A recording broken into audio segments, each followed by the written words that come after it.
Back now to real-time weather and tow trucks plowing through floodwaters as cars creep under the viaduct at Ravenswood and Irving Park.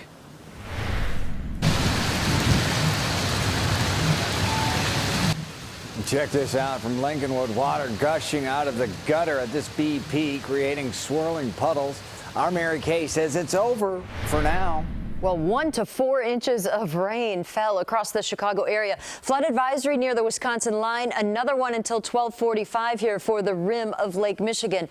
I've highlighted a few spots that received the heaviest rain. Northern McHenry County, 4.2 inches on the northwest side. North of Valparaiso here, 3.2 inches of rain. We still are following this squall line. It's still raining with some thunder and lightning over western Kankakee County, Newton and Jasper as well.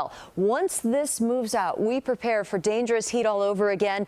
By 9:30 in the morning, it's going to be close to a feels-like temperature of 90, and into the triple digits we go all over again with more storm chances. I'll break it down coming up.